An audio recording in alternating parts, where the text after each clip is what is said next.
मोहिनी एकादशी क्यों मनाई जाती है? भगवान विष्णु के भक्तों के लिए मोहिनी एकादशी बहुत महत्वपूर्ण मानी जाती है।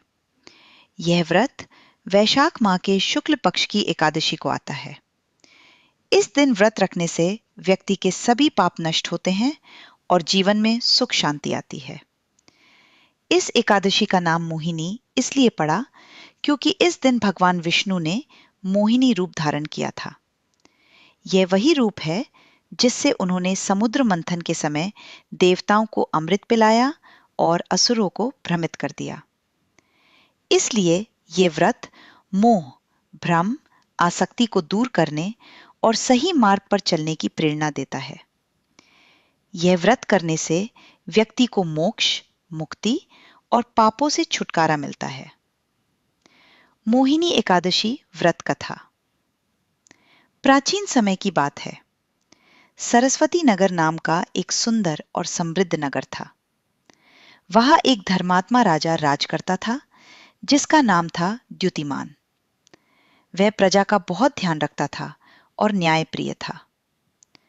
उसी नगर में एक धनी व्यापारी रहता था जिसका नाम था धनपाल। वह बहुत सज्जन और धार्मिक व्यक्ति था। उसके 5 पुत्र थे। 4 पुत्र अच्छे स्वभाव के थे, लेकिन 5वां पुत्र दृष्ट बुद्धि बहुत ही बुरा और पापी था। दृष्ट बुद्धि बुरी संगत में पड़ गया था। वह जुआ खेलता, शराब पीता और चोरी डकैती जैसे गलत काम करता था। उसके पिता ने उसे कई बार समझाया, बेटा, बुरे काम छोड़ दो, धर्म का मार्ग अपनाओ। लेकिन दृष्ट बुद्धि ने कभी उनकी बात नहीं मानी। धीरे धीरे उसके पाप इतने बढ़ गए कि उसके पिता ने दुखी होकर उसे घर से निकाल दिया। अब दृष्ट बुद्धि दर दर भटकने लगा। कभी खाना मिलता, कभी भूखा रहना पड़ता। वह चोरी करता और पकड़ा जाता तो लोग उसे मारते भी थे। उसका जीवन बहुत कष्टमय हो गया।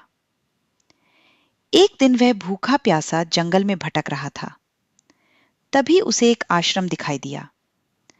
वहां एक महान ऋषि रहते थे जिनका नाम था कौंडिन्य ऋषि। दृष्ट बुद्धि आश्रम में गया और ऋषि के चरणों में गिर पड़ा। उसने कहा, हे ऋषिवर, मैंने अपने जीवन में बहुत पाप किए हैं। अब मैं बहुत दुखी हूं। कृपया मुझे कोई ऐसा उपाय बताइए जिससे मेरे पापों का नाश हो सके। ऋषि कौंडिन्य ने अपनी दिव्य दृष्टि से उसके जीवन को देखा और कहा, हे पुत्र, तुमने बहुत पाप किए हैं, लेकिन अभी भी सुधार का अवसर है। यदि तुम सच्चे मन से मोहिनी एकादशी का व्रत रखो तो तुम्हारे सारे पाप नष्ट हो जाएंगे।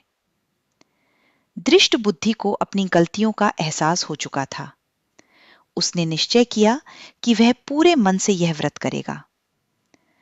कुछ दिनों बाद वैशाख शुक्ल एकादशी आई। उस दिन दृष्ट बुद्धि ने सुबह जल्दी उठकर स्नान किया और भगवान विष्णु की पूजा की।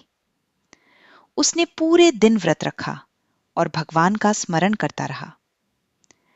रात में उसने भजन कीर्तन किया और पूरी श्रद्धा से जागरण किया।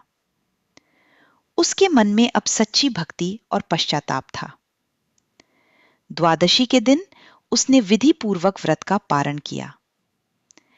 इस व्रत के प्रभाव से उसके सारे पाप नष्ट हो गए। उसका मन शुद्ध हो गया और उसे आत्मिक शांति प्राप्त हुई। कुछ समय बाद वह इस संसार के बंधनों से मुक्त होकर मोक्ष को प्राप्त हुआ। कथा से सीख।